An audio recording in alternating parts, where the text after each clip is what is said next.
Morning students, हमने इसके पहले के वीडियोस में 3 एविडेंसेस देख लिए थे।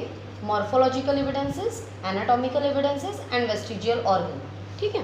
Now in this video we are going to study about palaeontological evidences, connecting link and embryological evidence. What is this? Again the question rises. Palaeontological evidence मतलब क्या? अब जब हम प्रूफ मांग रहे थे, राइट, में जब साइंस बोलता है कि प्रूफ दो तो हम प्रूफ दे रहे थे, तो उसमें 6 प्रूफ्स हमने बताया कि हो सकता है इस वजह से, ऐसे हमारे पास प्रूफ्स है, इनकी वजह से हम ये बता सकते हैं कि इवोल्यूशन जो है किसी एक स्पीसीज से ही धीरे धीरे करके बहुत सारी स्पीसीज का जन्म हुआ होगा, राइट। अब देखते हैं पैलेंटोलॉजिकल एविडेंस में क्या बताया गया है। तो पैलेंटोलॉजिकल एविडेंस का मतलब क्या है? तो branch of science concern with fossils of plants and animals. ऐसी साइंस की एक ऐसी ब्रांच जो किससे कंसर्न है? Fossils of plants and animals.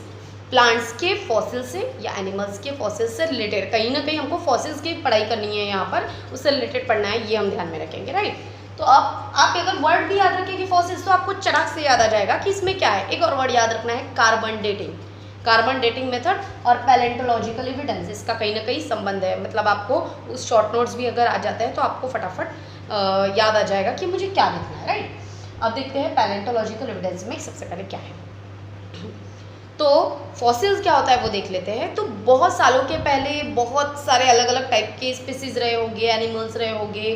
तो हो सकता है अर्थक्वेक आया हो, कहीं बाढ़ आई हो, फ्लड हुआ हो, या कुछ अलग अलग डिजास्टर्स हुए हो और उनकी वजह से वो दब गए हो। तो दब जाने से क्या हो जाता है, अगर वो ज़मीन के अंदर कहीं मर गए, दब गए, तो उनके प्रिंट्स वहाँ पर लग जाते हैं, वहाँ पर अपने आप छप जाते हैं।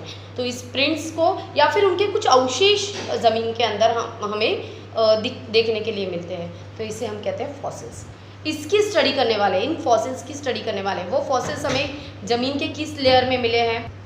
तो जो भी कुछ ऐसे ज़मीन के अंदर गड़े हुए हैं, या हमको इम्प्रेशंस मिले हैं, या रेमनेंट्स मिले, मतलब उसके पार्ट्स मिले हैं, बॉडी के पार्ट्स मिले, छोटे छोटे बोन्स है या जो भी हो, तो इन सारी चीज़ों को हम फॉसिल्स कहेंगे। और अभी हम इसमें इसी के बारे में पढ़ने वाले हैं। जैसे इंसान मर जाता है, ओके, डेड, जैसे बॉडी डेड हो जाती है, या प्लांट्स का भी वैसा ही है, अगर डेड हो जाता है तो हमारे बॉडी में C14, जब हम अलाइव होते हैं, जिंदा होते हैं, तो C14 और C12 का एक रेशो होता है, एक फिक्स रेशो होता है, क्योंकि हम कार्बन कंजम्पशन करते हैं। सी का मतलब क्या है यहाँ? कार्बन का कंजम्पशन हम कंटिन्यूसली करते हैं। पर जैसे ही हम डेड हो जाते हैं तो हम कुछ खाते पीते नहीं हैं, कुछ नहीं, तो कार्बन का कंजम्पशन जो है वो अपने आप कम हो जाता है, जिसमें C14 जो है वो रेडियो एक्टिव है। रेडियो एक्टिव मतलब लाइट को इमिट करने वाला। तो C14 का प्रमाण अपने आप कम होते जाएगा। तो पहले जो रेशो था जब हम जिंदा थे, तब जो रेशो था C12 और C14 का, अब वो क्या हो जाएगा? बदल जाएगा। C14 कम हो रहा है, अपने आप कम हो रहा है, क्योंकि हमने कार्बन का कंजम्पशन बंद कर दिया है। तो इस दौरान C14 कम हो जाएगा, तो रेशो बिगड़ जाएगा, मतलब बदल जाएगा। पहले जिंदा थे वो रेशो और मरने के बाद का रेशो बदल जाएगा। और इससे हमें ये समझ में आएगा कि जो C14 का वैल्यू हमको जितना कम नज़र आएगा, उतनी वो बॉडी क्या है? पुरानी है, ऐसा हमें ध्यान में आएगा, ठीक है। और वैसी कुछ चीज़ें जो है ज़मीन के अंदर, जितने लेयर के अंदर हमें मिल रही है, आपने यहाँ पर आपकी बुक में देखा होगा, आपको यहाँ दिया हुआ है, ये देखो, एक लेयर बनाकर उन्होंने समझाया है, समझाने की कोशिश की है कि सबसे नीचे वाली जो लेयर में है उसका नाम भी उन्होंने दिया है, पैलेओजोइक ईरा दिया है। उसके ऊपर में जो दिया है उसका नाम इन्होंने दिया है मेसोजोइक ईरा, और सबसे ऊपर जो दिया है वो है सीनोजोइक ईरा। ये सबसे नीचे मिले होंगे, पहले सबसे नीचे वाले लेयर में मिले होंगे, तो हो सकता है इस तरीके के ऑर्गेनिजम्स पहले हुए हो। उसके बाद ये दिख रहे हैं हमको उसके ऊपर वाली लेयर में, तो ये ऑर्गेनिजम्स आए हो। फिर दिख रहे हैं हमको रैप्टाइल्स भी दिख रहे हैं और एम्फीबियंस भी दिख रहे हैं। उसके ऊपर जो है फिर से हमको रेप्टाइल्स नज़र आ रहे हैं, और उसके बाद हमें याद नज़र आ रहे हैं यहाँ पर एव्स एंड मैमल्स नज़र आ रहे हैं। तो ये जो है धीरे धीरे इस तरीके से डेवलपमेंट हुई होगी, इस एनिमल से, इस तरीके के एनिमल से ही अलग अलग तरीके के एनिमल्स आए होंगे, इस तरीके के ऑर्गेनिज्म से। तो ये केवल 2 ही ऑर्गेनिज्म हम कंसीडर करेंगे क्या? नहीं, इन्होंने हमको एक एग्जाम्पल के तौर पे बताया कि जिस लेयर में वो मिले हैं उस टाइम पीरियड को उन्होंने नाम दिया है Paleozoic era, Mesozoic era and Cenozoic era, ठीक है। तो अब देखते हैं कि C14 के रेशो से हम ये जान सकते हैं, C14 का जब वैल्यू देखेंगे हम तो हमें वो पता चलेगा कि ये बॉडी कितने साल पुरानी है। जितना उसका रेशो में चेंजेस नज़र आएंगे उतनी वो बॉडी जो है पुरानी कंसिडर की जाएगी। ठीक है, फिर उस तरीके से C14 का अगर हमें एज पता चल जाता है, वैल्यू पता चल जाती है, तो हम उस बॉडी का भी एज पता कर सकते हैं।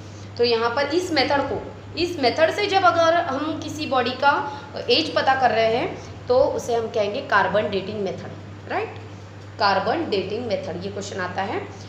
It is used in palaeontology and anthropology. Palaeontology का मतलब क्या होता है? Study of knowledge of antiquities, पुराने प्राचीन काल की स्टडी करना, मतलब हम ध्यान में रखेंगे मानव काल का बोलेंगे, उसकी स्टडी करना मतलब होता है पैलेंटोलॉजी। दूसरा दिया है anthropology, study of human behaviour and their society in the past and the present, ये हुआ एंथ्रोपोलॉजी। तो इनकी स्टडी में, एंथ्रोपोलॉजी एंड पैलेंटोलॉजी की स्टडी में हमें इसका इस्तेमाल होता है, कार्बन डेटिंग मेथड का यूज़ होता है। एक बार किसी भी फॉसिल की एज हम डिटरमाइन कर लेते हैं अगर कार्बन डेटिंग मेथड से, तो उस टाइम के जो भी हमें अवशेष मिले होंगे ज़मीन के अंदर, जो भी उस लेयर में जो भी अवशेष मिले होंगे, फॉसिल्स मिले होंगे, उनकी एज का पता लगाना बड़ा आसान हो जाता है। तो ये हुआ हमारा पैलेंटोलॉजिकल एविडेंस।